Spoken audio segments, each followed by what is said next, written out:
नमस्कार.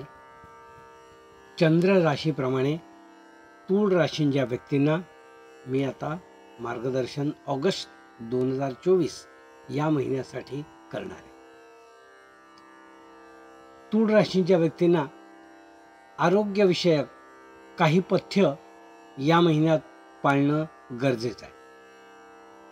अन्यथा ॲलर्जीसारखे काहीतरी त्रास आपल्याला संभवतात आणि जुनी दुखणी जी आहेत, काही काळापूर्वी काही वर्षापूर्वी होऊन गेलेली दुखणी, ज्याचं कारण तुम्हालाही माहिती आहे, अशी दुखणी पुन्हा डोकं वर काढून आपल्याला या महिन्यात त्रास देऊ शकतात. असा हा महिना तूळ राशींच्या व्यक्तींना दिसून येतो आहे. म्हणून आपल्या प्रकृतीची आपण योग्य ती काळजी घ्या. ॲलर्जी असणे एखाद्या गोष्टीची जर तुम्हाला माहिती असेल तर त्या वाटेला जाऊ नका, कारण पुन्हा ते दुखणी डोकं वर काढतील. तर याकडे आपण योग्य लक्ष द्या आणि याविषयी आपण जी काळजी घ्यायची आहे ती काळजी पण घ्या. अन्यथा त्याविषयी त्रास झालेला तुम्हाला राहणार नाही. आणि एकदा शारीरिक प्रकृती तुमची बिघडली की ती पुन्हा पूर्ववत होईपर्यंत जो काही कालावधी लागतो तोपर्यंत तुमची चिडचिड होईल आणि त्या चिडचिडीला तुमच्याकडे काही उत्तर नसेल आणि त्या चिडचिडीवर तुम्ही काही करू शकत नाही, अशी आपली कुचंबणा होईल. तर आपले आरोग्य सांभाळणं आपल्याच हातात आहे. म्हणून आपण अशी काही जुनी दुखणी वर येतील अशी काही कारणं तुम्ही आमंत्रण कारणांना देऊ नका, असा सल्ला मी या ठिकाणी तुम्हाला देतोय. उद्योगधंदा आणि या बाबतीत जर विचार केला तर थोडंसं वर खाली होणे, फ्लक्च्युएट होणे, जे व्यक्ती आपला स्वतःचा उद्योग करतायत, धंदा करतायत, त्यांना वर खाली होणार या महिन्यात असं दिसून येतं. म्हणजे हे 4-5 दिवस चांगले गेले तर पुढचे 4-5 दिवस थोडे पुन्हा खालावलेले जातील.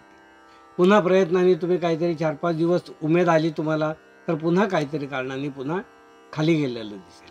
असा वर खाली चढ उतार असणारा हा उद्योगधंद्यासाठी महिना आहे, असं तूळ राशींच्या व्यक्तींना म्हणता येईल. ज्या नोकरी करणाऱ्या व्यक्ती आहेत त्यांनी या महिन्यात प्रयत्न सुरू करायला हरकत नाही, ज्यांना नोकरी बदलायची आहे. ज्यांना प्रमोशन हवं आहे त्यांनी मात्र याच्यात काही आत्ता बदल करायचा नाही आहे. त्यांनी आता काही प्रयत्न करू नका, आपलं काम सचोटीने करत राहा. पण ज्यांना बदल हवा आहे त्यांनी या महिन्यात हळूहळू त्यांचे CV अपडेट करणे, योग्य एजन्सीकडे ते पाठवणे किंवा योग्य माणसांच्या ते हातात पोचतील अशी व्यवस्था निर्माण करणे, या बाबतीत आपला जो काही आपलं नियोजन आहे त्याला ताबडतोब सुरुवात करा, असा मी या ठिकाणी तुम्हाला सल्ला देईन. जे लघु उद्योजक आहेत त्यांना कामाची कमतरता पडणार नाही, भरपूर काम त्यांच्याकडे राहील, पण मानसिक स्वास्थ्य त्यांनी चांगलं ठेवायला हवं. तूळ राशीच्या व्यक्तींना मी असं सांगू इच्छितो की या महिन्यामध्ये शिक्षण घेणारी जी मंडळी आहेत किंवा मुलं जी आहेत ती थोडी आसवलेली तूळ राशीची दिसून येतील. म्हणजे काही गोष्टी होत आहेत, चाललंय, होईल, आयत्या वेळी बघू, असा काहीतरी प्रकार त्यांच्या अंगलट येऊ शकतो. म्हणून अजिबात कुठल्याही कारणाने आळस मात्र तुम्ही विद्यार्थ्यांनी तूळ राशींच्या या महिन्यात करू नका, कारण तो आळस तुमच्या मार्गामध्ये अडथळा निर्माण होईल, तुमच्यावर संकट आणू शकतो. म्हणून आळशीपणा सोडा आणि कामाला लागा. नुसती गधामजुरी म्हणतात, म्हणजे वाचन वाचन वाचन करत राहायचं, त्यातलं आपल्या डोक्यात किती येतं आहे हेही जरा तपासून बघा. नाहीतर खूप वाचन करतो म्हणजे आपण खूप तास अभ्यास केला असं होत नाही. त्यात नेमकं डोक्यात किती तुमच्या जाणार आहे हे पण बघा आणि त्यानुसार तुम्ही अभ्यास करा, असं तूळ राशींच्या विद्यार्थ्यांना मी सांगेन. कुटुंब आणि आपल्या कुटुंबातील व्यक्ती यांना आपण आपल्या जीवनामध्ये खूप मोठं स्थान देतो. त्यांच्यासाठी आपण काहीही करायला तयार असतो. पण त्यांचं तोंड जर काही कारणाने वाकडं असेल किंवा त्या जर आनंदीच नसतील तर तुम्ही कितीही करा त्याला काय आव आणल्यासारखं होईल. म्हणून नेमकं मर्म जाणून घ्या.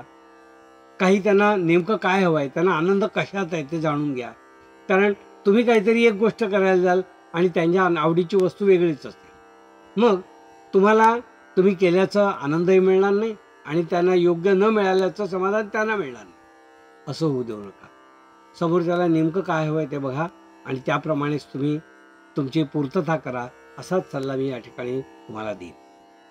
उत्पन्न जे आहे तूळ राशींच्या व्यक्तींचं या महिन्यास जेवढ्याच तेवढं राहील, कमतरता पडणार नाही. खूप काही तुम्हाला सेव्हिंग करता येईल असं नाही, पण कमी मात्र निश्चित पडणार नाही. कोर्ट कचेरी किंवा पूर्वापार काही जर तुमची संपत्ती किंवा प्रॉपर्टी असं काही असेल तर पूर्वापार संपत्तीतून तुम्हाला काही हिस्सा या महिन्यात मिळू शकतो किंवा त्याविषयी काही प्रगती होऊ शकते. तर ते कौटुंबिक जी उलाढाल आहे त्या उलाढालीतून तुम्हाला जी काही प्रॉपर्टी किंवा अन्य काही जे काही मिळणार आहे त्याचा तुम्ही स्वीकार करा आणि जे मिळते ते पदरात पाडून घ्या, एवढंच मी तुम्हाला या ठिकाणी सांगेन. हे होतं तूळ राशींच्या व्यक्तींना मार्गदर्शन.